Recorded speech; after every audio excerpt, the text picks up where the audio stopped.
स्वागत है आप सबका क्लास 11 ज्योग्राफी प्रैक्टिकल पार्ट 3 में। आज हम लेसन 1 क्लास 11 के प्रैक्टिकल में जो नेक्स्ट पार्ट है इस पर चर्चा करेंगे। और इसमें हमें क्या पढ़ना है, आप देख रहे हैं स्क्रीन पर, मापने पर आधारित मानचित्रों के प्रकार, यानी स्केल बेस्ड जो मैप हैं उनको कितने भागों में विभाजित किया गया है, इसके बारे में आज हम चर्चा करेंगे। इसके पहले इस लेसन से संबंधित 2 वीडियो मैंने बनाए हुए हैं, आप उन्हें देखकर ही इन्हें देखें, जिससे कि आपको लेसन की जो समझ है वो आसानी से आ जाएगी।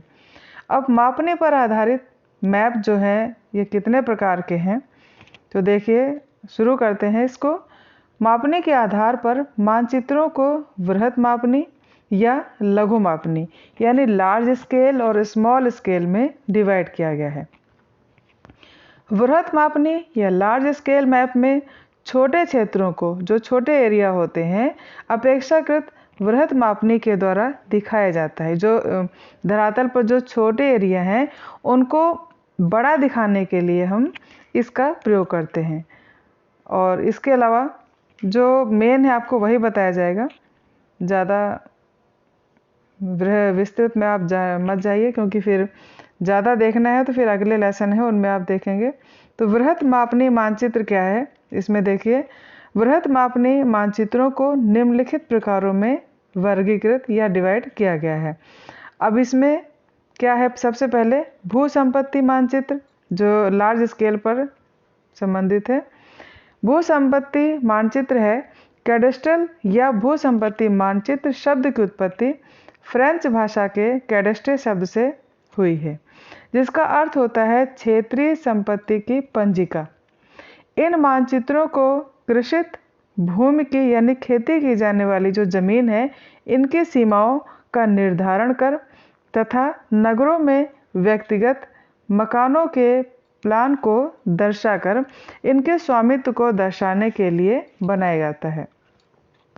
ये मानचित्र सरकार द्वारा विशेष रूप से भूमि कर, लगान की वसूली एवं स्वामित्व का रिकॉर्ड रखने के लिए बनाए जाते हैं। ये मानचित्र लार्ज स्केल पर बनाए जाते हैं, जैसे गांवों का भू संपत्ति मानचित्र 1:4000 की मापनी पर, तथा जो सिटी के मैप हैं वे 1:2000 और इससे अधिक स्केल पर बनाए जाते हैं। उसके बाद जो दूसरा प्रकार है वह है स्थलाकृत मानचित्र। ये मानचित्र साधारणतया वृहत मापनी पर बनते हैं यानी लार्ज स्केल पर बनते हैं। और स्थलाकृत या टोपोग्राफी जो मैप हैं ये परिशुद्ध सर्वेक्षणों पर आधारित होते हैं तथा मानचित्रों की श्रृंखला के रूप में विश्व के लगभग सभी देशों को राष्ट्रीय मानचित्र एजेंसी के द्वारा तैयार किए जाते हैं। और जो अगले लेसन उनमें दिखाया गया है, जैसे भारत का सर्वेक्षण विभाग पूरे देश के स्थलाकृत मानचित्रों को 1:, ये देखिए 2,50,000 तथा 1:50,000 तथा 1:25,000 की मापनी पर व्यक्त करता है। और ये अगले चित्र आपको दिखाएंगे 1.3 पर है। इन मानचित्रों में स्थलाकृत जानकारियों जैसे आकृति या पुआ या बेसिन, कृषि भूमि, वन, बस्ती, परिवहन के साधन, स्कूलों की स्थिति, डाकघरों तथा अन्य सेवाओं एवं सुविधाओं को दर्शाने के लिए समान रंगों तथा प्रतीकों या सिंबल का प्रयोग किया जाता है। ये था वृहत मापनी या लार्ज स्केल पर संबंधित मानचित्र। और दूसरा है ये स्मॉल स्केल मानचित्र या मैप। लघु मानचित्रों को निम्नलिखित वर्गों में विभाजित किया गया है। पहला है भित्ति मानचित्र और दूसरा है एटलस मानचित्र। भित्ति मानचित्र का तात्पर्य है सामान्यतः बड़े आकार के कागज या प्लास्टिक पर बनाया जाता है, जिसका उपयोग कक्षा या व्याख्यान कक्ष के लिए होता है। जैसा आप हम सभी प्रयोग करते हैं मैप क्लासेस में लगाने के लिए, वह कैसा है, भित्ति मानचित्र। और इसकी मापनी स्थलाकृत मानचित्र से लघु लेकिन एटलस मानचित्र से बड़ी होती है। दूसरा है एटलस मानचित्र। एटलस मानचित्र लघुमान मानचित्र है। ये मानचित्र बड़े आकार वाले क्षेत्रों को प्रदर्शित करते हैं तथा भौतिक एवं सांस्कृतिक यानी फिजिकल और कल्चरल जो विशिष्टताएं हैं उनको सामान्य तरीके से दर्शाते हैं। एटलस मानचित्र विश्व महाद्वीपों, देशों या क्षेत्रों की भौगोलिक जानकारियों के आलेखी विश्वकोश हैं। सही तरीके से देखने पर ये मानचित्र हमें स्थित यानी लोकेशन, आकृति, शेप, बेसिन, क्लाइमेट, वेजिटेशन और जो नगर एवं शहरों के वितरण, जनसंख्या या पॉपुलेशन और उद्योगों की स्थिति यानी जो इंडस्ट्री की जो लोकेशन है उनकी, और ये परिवहन तंत्र, पर्यटन तथा धरोहरों आदि के संबंध में सामान्य जानकारी देते हैं। आपने इस प्रकार से देखा ये एटलस और भित्ति मानचित्र। अब इसके अलावा जो विभाजन है मानचित्रों का वे है कार्य के आधार पर। आपने देखा विभिन्न मानचित्र अलग अलग सूचनाएं प्रदान करते हैं, तो कार्य के आधार पर भी इन्हें वर्गीकृत किया जाता है। फॉर एग्जाम्पल राजनीतिक मानचित्र एक महाद्वीप या देश के प्रशासनिक विभाजनों को दर्शाने का काम करता है, तथा एक जो मिट्टी का मानचित्र है उसमें विभिन्न प्रकार की मिट्टी या सॉइल को जो डिस्ट्रीब्यूशन है देश में उसको दिखाता है। व्यापक रूप से मानचित्रों को उनको कार्य के आधार पर भौतिक यानी फिजिकल मैप या कल्चरल मैप में डिवाइड किया गया है। अब भौतिक यानी फिजिकल मैप जो है इसमें क्या है, रिलीफ, सॉइल, बेसिन और क्लाइमेट के जो तत्व हैं, जलवायु के तत्व हैं और वनस्पति, इनको दिखाया जाता है। अब इसमें भी उच्चावच यानी रिलीफ मैप जो है इसमें पर्वतों, मैदानों, पठारों और अपवाह तंत्र यानी इनको इस स्थलाकृतियों को दिखाते हैं। जैसा कि ये चित्र आप देख रहे हैं, नागपुर जिले के उच्चावच यानी रिलीफ और स्लोप को दिखाता है। ये नागपुर यहाँ पर इसमें दिखाया गया है, ये इसका रिलीफ और स्लोप को दिखाया गया है। दूसरा है भूगर्भीय मानचित्र। ये मानचित्र भूगर्भीय संरचनाओं, अब भूगर्भ में क्या है, शैल, इनके प्रकारों को दर्शाते हैं। और नीचे इसमें दिया गया है नागपुर जिले के शैल एवं खनिजों के वितरण को दिखाता है। उसके बाद जलवायु मानचित्र में क्या होता है, जो जलवायु क्लाइमेट रिलेटेड जो मैप हैं इनमें किसी क्षेत्र की जलवायु को दिखाया जाता है। इसके अतिरिक्त अब जलवायु में क्या क्या तत्व आएंगे, तापमान आता है, वर्षा, बादल, सापेक्ष आर्द्रता या ह्यूमिडिटी, वायु की दिशा और गति, मौसम के दूसरे तत्वों को जो वितरण है वो दिखाया जाता है। तो ये देखिए रॉक्स एंड मिनरल्स इसमें शो किया गया है। और ये सब आप अपनी बुक एनसीईआरटी की जो क्लास 11 भूगोल प्रैक्टिकल की बुक है उसमें आप बहुत ही आसान तरीके से देख सकते हैं। ये नागपुर ज़िले की शैल और उनका डिस्ट्रीब्यूशन है। और इसके अलावा ये नागपुर ज़िले की क्लाइमेट से संबंधित पूरी दशाएं दिखाई गई इस मैप में। उसके बाद मृदा मानचित्र या सॉइल मैप जो है इसमें विभिन्न प्रकार की जो मिट्टियां हैं उनके डिस्ट्रीब्यूशन को शो किया गया है। ये देखिए किस एरिया में कौन सी मिट्टी पाई जाती है, उनको किस ढंग से दर्शाना है मैप में, ये इसमें शो किया गया है। अब अगला मैप जो है ये है कल्चरल मैप। कल्चरल मैप किससे संबंधित है, इसमें मानव निर्मित लक्षणों को शो करते हैं। इसमें विभिन्न प्रकार के मानचित्र हैं, जैसे जनसंख्या वितरण यानी पॉपुलेशन डिस्ट्रीब्यूशन एंड ग्रोथ, और लिंग एवं आयु, सामाजिक तथा धार्मिक घटक, साक्षरता, शैक्षिक स्तर की प्राप्ति, व्यावसायिक संरचना, बस्तियों की स्थिति, सुविधाएं, सेवाएं, परिवहन व्यवस्था, उत्पादन, विभिन्न वस्तु प्रवाह को दर्शाते हैं। इसके अलावा आपने देखा राजनीतिक मानचित्र भी होते हैं। अब राजनीतिक मैप में क्या होता है, ये किसी क्षेत्र के प्रशासनिक विभाजन जैसे देश, राज्य या जिले को दर्शाते हैं। ये मानचित्र संबंधित प्रशासनिक इकाई के योजना एवं प्रबंधक में प्रशासनिक तंत्र की मदद करते हैं। जनसंख्या मानचित्र।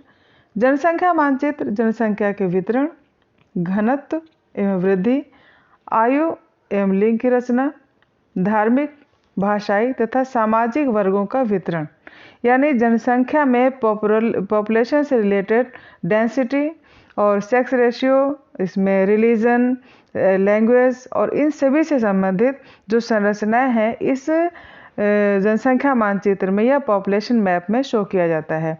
किसी क्षेत्र के योजना विकास में जनसंख्या मानचित्र की अहम भूमिका होती है। और नेक्स्ट जो ये मैप है आप देख रहे हैं, आर्थिक मानचित्र। आर्थिक मानचित्र में विभिन्न प्रकार की फसलों, विभिन्न खनिजों के उत्पादन वितरण, यानी जो क्रॉप हैं, जो मिनरल है, इनका डिस्ट्रीब्यूशन, इनकी लोकेशन को और इनका जो पूरा व्यापार है कहाँ से कहाँ तक क्या है, वो इस मैप में शो किया जाता है। आप देख रहे हैं ये नागपुर ज़िले का मैप है और इसमें जनसंख्या का डिस्ट्रीब्यूशन कहाँ कम कहाँ ज़्यादा क्या क्या है वो इस मैप में दिखाया गया है। और अगला है ये भूमि उपयोग। जैसा कि आपने देखा भूमि का उपयोग कहाँ पर कैसे क्या होता है, कौन सी फसल कहाँ किस प्रकार से ली जाती है, उगाई जाती है, तो इससे संबंधित ये मैप है। ये इंडस्ट्री से रिलेटेड जो मैंने आपको बताया अभी, नागपुर ज़िला में जो उद्योगों की स्थिति है, इंडस्ट्री लोकेशन, वो दिखाया गया है। उसके बाद है अगली जो शीर्षक है, अगला शीर्षक मानचित्रों का उपयोग। मानचित्र का उपयोग हम किस रूप में करते हैं? तो सबसे पहला जो है हम दूरी का मापन। मानचित्र में दिखाए गए दो रैखिक लक्षणों को दो भागों में वर्गीकृत किया जा सकता है। जो सीधी रेखाएं एवं अव्यवस्थित या टेढ़ी मेढ़ी रेखाएं। सीधी रेखा वाले लक्षणों जैसे सड़कें, रेल की पटरियां, नहरों का मापन आसानी से होता है। एक विभाजक यानी डिवाइडर भी आप कहते हैं या शुद्ध हिंदी में आप चांदा भी कहते हैं, की सहायता से मानचित्र की सतह पर एक मापनी रखकर इसे मापा जा सकता है। किंतु दूरियों को मापने की आवश्यकता प्रायः अव्यवस्थित रास्तों जैसे तटीय किनारों, नदियों तथा धाराओं को मापने में होती है। और इसके अलावा जो धागे को टेढ़े मेढ़े मार्ग पर रखकर किया जाता है। मान लीजिए हमें इस मैप में क्या दिखाना है, सड़क दिखाना है, तो सड़क तो सीधी रेखा में हम किसी स्केल को रख करके या फिर आप कहते हैं डिवाइडर को रखकर आसानी से कितनी दूरी हमारा आसानी से इसमें यहाँ से लेकर के और हमने डिवाइडर रखा और उसको देखा कितनी दूरी है, फिर उसको इस स्केल पर हमने देख लिया इसकी दूरी हो गई। लेकिन यही रास्ता अगर जिग जैग है और हमें यहाँ से इस पॉइंट से लेकर के इस पॉइंट तक की दूरी ज्ञात करनी है, तो हम क्या करें, एक थ्रेड लेंगे, एक धागा लेंगे और धागे को हम इसी रास्ते पर ऐसे ऐसे रख करके पूरा देख लेंगे। फिर उस धागे को इस स्केल पर खोल कर देख लेंगे कि उसकी दूरी क्या है। तो इस तरह से एक मैप का प्रयोग दूरी के रूप में होता है। दूसरा है दिशा मापन में। दिशा मापन में क्या है? दिशा मापन मानचित्र पर एक काल्पनिक सीधी रेखा है जो एक समान आधार से दिशा की कोणीय स्थिति को प्रदर्शित करती है। आपने देखा मैप हम जब भी बनाते हैं तो उसमें नॉर्थ ऊपर साइड में रखते हैं और साउथ नीचे, फिर अपने राइट हैंड पे ईस्ट और इधर लेफ्ट हैंड पे वेस्ट। इस प्रकार से हम दिशा मापन में मानचित्र का प्रयोग करते हैं। उसके बाद क्षेत्र मापन। क्षेत्र मापन यानी एरिया का जो हमें ज्ञात करना है वह भी मानचित्र के प्रयोग से संभव है। प्रशासनिक एवं भौगोलिक इकाइयों जैसे आकृतियों का मापन मानचित्र की सतह पर किया जाता है। मानचित्र उपयोगकर्ताओं के द्वारा क्षेत्रों के विभिन्न तरीकों से मापा जाता है। वर्गों की एक नियमित शैली के द्वारा किसी क्षेत्र की माप की जा सकती है। जो वर्ग हैं, जो ग्राफ है, इनके द्वारा हम किसी क्षेत्र के एरिया को ज्ञात कर सकते हैं। हालांकि यह विधि अधिक परिशुद्ध नहीं है, यानी अधिक शुद्ध तरीके से ज्ञात नहीं होता है। इस विधि द्वारा क्षेत्र को मापने के लिए एक प्रदीप्त ट्रेसिंग टेबल, आपने 12th क्लास में देखा होगा, ट्रेसिंग टेबल होती है और उसमें नीचे जो है यहाँ पर लाइटें होती हैं और इस लाइट के ऊपर एक कांच की सतह है और इस कांच की सतह पर जो अपना ग्राफ पेपर रखते हैं और इसमें एरिया को ज्ञात करते हैं। आपको मालूम है ग्राफ पेपर पे स्क्वायर बने होते हैं, तो वो स्क्वायर जितनी दूरी तक, और हमें एक स्क्वायर माना 1 सेंटीमीटर है, तो उस एरिया को ज्ञात करने के लिए जितने बॉक्स हैं उनके हम काउंट कर लेंगे और इस हिसाब से हम उस एरिया को क्षेत्रफल ज्ञात कर लेते हैं। और इसके अलावा उस शीट पर उस क्षेत्र को हम ट्रेस कर लेंगे और संपूर्ण वर्गों की संख्या यानी उस ग्राफ पर जितने वर्ग हैं उस संख्या को आंशिक वर्गों के साथ जोड़ देते हैं। इसके बाद साधारण समीकरण के द्वारा क्षेत्रफल ज्ञात किया जाता है। ये एक फार्मूला दिया गया है क्षेत्रफल ज्ञात करने का, संपूर्ण वर्गों का योग जो होगा प्लस आंशिक वर्गों का योग अपॉन 2 और इसे मल्टीप्लाई करेंगे 2 मानचित्र के जो हम स्केल देखेंगे। ये तो हो गया क्षेत्र का मापन। इसके अलावा जो ध्रुवीय प्लैनीमीटर से भी क्षेत्रफल की गणना की जाती है। अब ध्रुवीय प्लैनीमीटर क्या है देखिए, इसमें दिखाया गया है ध्रुवीय प्लैनीमीटर के द्वारा क्षेत्रफल का मापन। इसमें एक ये इंस्ट्रूमेंट दिया गया है, देखिए जो पोलर एरिया है वहाँ का क्षेत्रफल कैसे ज्ञात करें। अब यहाँ पर ये फिक्स है, इंस्ट्रूमेंट यहाँ पर फिक्स कर दिया जाता है और फिक्स करने के बाद इसमें आप देख रहे हैं 2 बिंदु दिए गए हैं, एक ये है सर्कल और इसमें ये दूसरा जो पॉइंट है यहाँ पर इसका ये कैलकुलेट होता रहता है कि इसमें ये उस एरिया पर यहाँ के इसको फिक्स कर देते हैं और ये जितना घूमता है जिस एरिया में जितना एरिया है वो इसमें कैलकुलेट होता रहता है और इस प्रकार से ध्रुवीय प्लैनीमीटर से क्षेत्रफल की गणना की जाती है।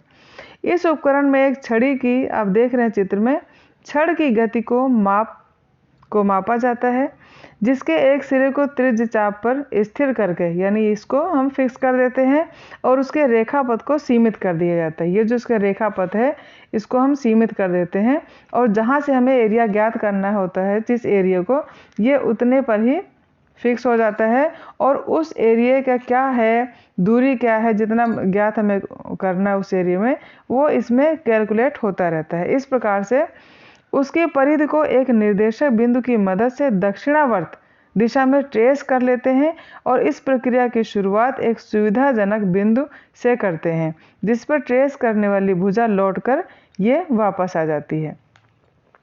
इस प्रकार से क्षेत्र की परिधि मापने के पूर्व एवं पश्चात डायल की रीडिंग किस में होगी, आप देख रहे हैं इसमें रीडिंग हो जाएगी। उपकरणीय इकाई में एक मान देगी।